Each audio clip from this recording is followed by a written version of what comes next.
going back in time with Anne today.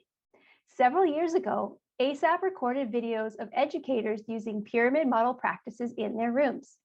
These practices support the social and emotional development of children and their inclusion. So we use those videos in our training workshops and for reflective practice. But as ASaP turns 10 this year, we reached out to those educators who so bravely put themselves on camera, and we had them re-watch one of their videos. Now, I'm talking with these educators about what they remember, what they learned, and how ASaP still influences their practice with children today. Let's go meet Anne. Well, welcome. We are going to take another trip down memory lane as we celebrate ASaP's 10th birthday. I am joined by Anne today, and she is going to watch a video of herself from many moons ago. And we're going to talk about the practices she was using in that moment and how some of them continue to play a role in the work that she does today. So let's watch this video. I have a phone. But it's just too tricky for your hand? Yeah. My hand knows which way to. Boys, are either of you available to open this up? I can. Owen says he would like to have a go. Sorry, Jude, you were here a little bit afterwards. But if Owen can't do it, maybe you could have a go. Sometimes they're a little too tricky. Oh, I think you got it. Wow. Thanks, Owen. What do you say, Rihanna? What do you say? Thank you. It's very nice to help a friend. It's good to ask a friend before we ask a teacher for help. Look at those. Here we go, Miss Moffat. If you can put your card in there. Oh, Sophia, where are you going to sit? How about beside Thomas or Owen? Kids, where can Sophia sit? Usually Sophia sits with Alexander, but she doesn't have Alexander here. She needs to sit with new friends. Here, beside Thomas, that's a good spot. Or beside Owen. My friend. Thomas is your friend. You were working in a junior kindergarten with us when you were with ASaP. Do you remember when you started? When about that was? Probably 2012. Nice. And where are you at nowadays? Oh, I am a kindergarten teacher with Edmonton Public Schools. Yeah, so you're with a similar age group, but in a different Yes. classroom setting. Yeah. So what are your first thoughts as you rewatch that video? Wow, there's just so much going on, and it's there's a lot of moving parts. I noticed a lot the relationships around the table, the conversations. Yeah, and as a teacher, I'm noticing I'm in the back and I'm facilitating where I'm placing the chairs, helping them like ask in ways that they maybe didn't know how to ask, and like filling in the gaps for the conversations that they would like to have, but maybe they're not quite ready to do independently. So I'm just seeing myself as kind of like a filler, Right. facilitator. And as I was watching, I was trying to remember the dynamics of the children. Like, are there certain children that like to sit with certain children? And when I was listening, I realized that Sophia was waiting, typically sits beside somebody who's not there. And that was why she was like hovering, but not like finding a spot right away. What do you remember from that day or routine?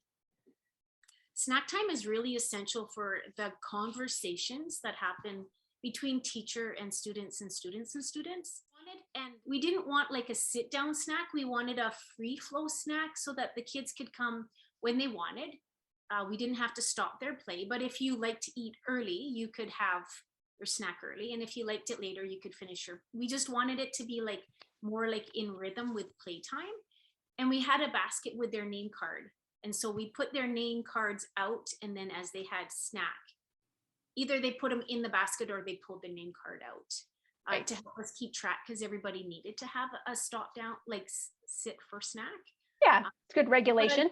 That process, we might have had help with that to figure that process out. I think before us, it was just like there was a rigid snack time, and neither Jen or myself wanted that, but we weren't sure how to go about having something so fluid. Yeah. And it's interesting that such a regular routine, you're just trying to support their nourishment, like their physical nourishment and well-being, becomes this place where you said of conversation. It's like a really rich time to develop some of those peer interaction skills and social skills. So how has the pyramid model influenced the way you support peer interactions in the work that you're doing now? I think I tend to look, I watch more than I judge. I watch and I wonder, like, say somebody, people are sitting down for a snack, and there's lots of multiple tables. Say, like, I'm just thinking about a classroom, but there's always one person that maybe sits by themselves, or there's always a pack of 3 children that sit by themselves. And instead of like saying, oh, that's sad or that's wrong, I think, I wonder why. I wonder why that person, do they need time by themselves? Are they feeling like they're not connected?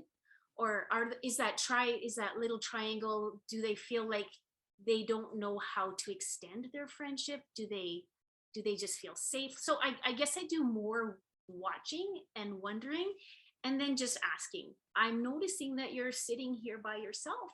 Tell me more about that. And it might be that they have a really busy morning, and this is the first time they get to catch their breath, and it might just be they just need a little bit of peace, quiet.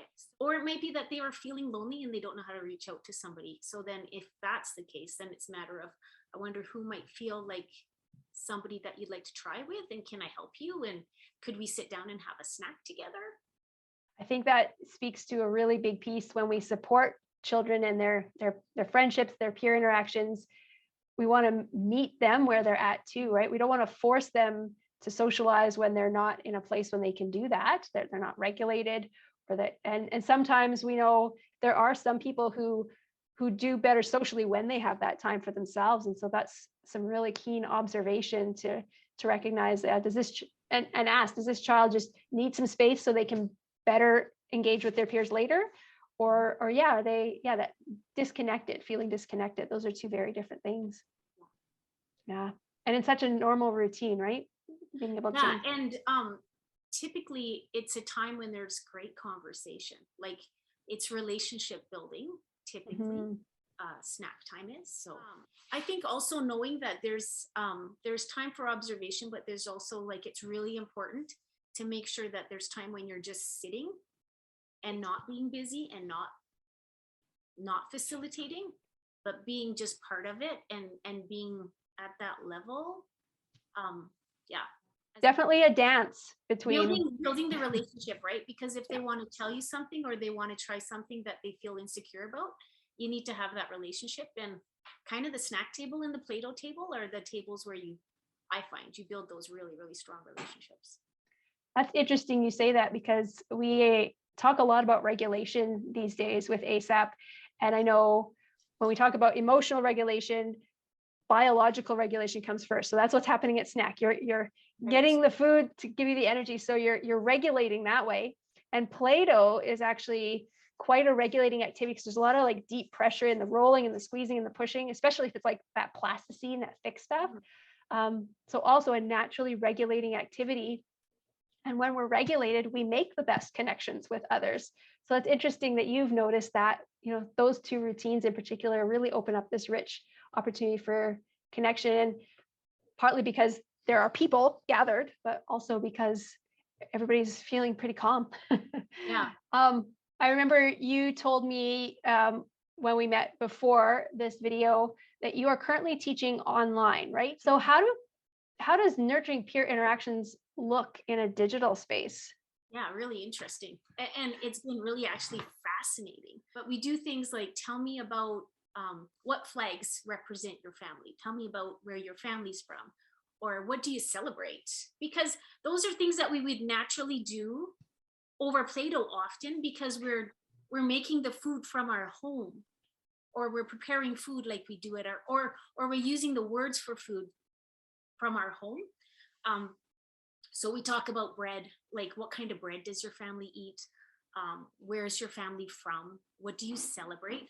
And the kids kind of get to know what languages we have songs. I do hello songs with different languages. And so we're all learning each other's like ways to say hello, because a lot of most of the students in my class have another language before they speak English.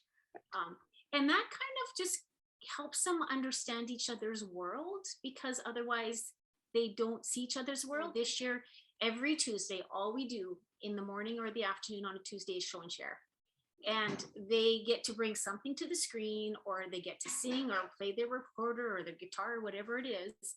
And everybody gets a turn to share or to pass, which seems like a waste of time because I'm not doing something academic, but it allows them to see who likes Sky, who likes Paw Patrol, who likes Frozen, and so they get to know each other socially that way. And now the children want to stay afterwards. So I finish my class and then I say, you can have 15 minutes, and I turn off my camera because it's different if my camera is on. I can hear them, I can see them.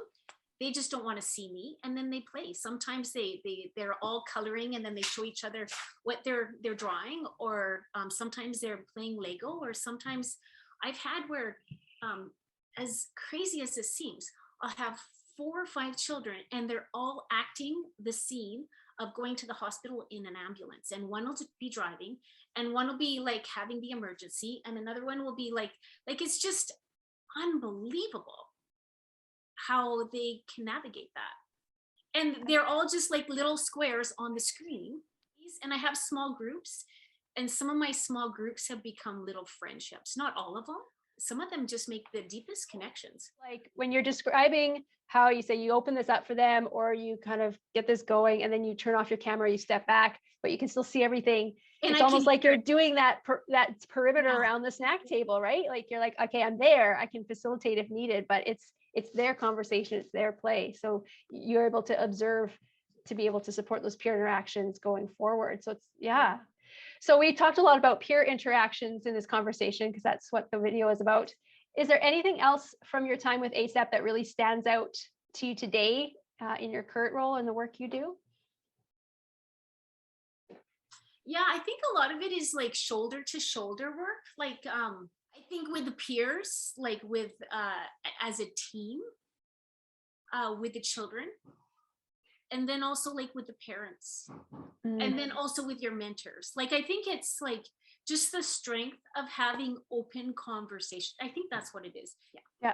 You really speak to that strong foundation, which even goes beyond just your work with children in terms of social and emotional, but that effective workforce, right? Which includes the interactions that you have with your colleagues, and then those nurturing relationships, you're building relationships, like you said, with the family too. So, well, thank you so much for taking the time to reflect with me and to share your thoughts on your time with ASaP and how that continues to support your work today. It sounds like you are changing children's lives in all sorts of spaces these days. So I just thank love you. it. But I must say, I still have this little toolbox of all like the visual, all the visuals that were made for me, all the social books, all like all the treasures. And it's like the toolbox that I always go back to. So I've gotten rid of a lot of my teaching stuff, but not that.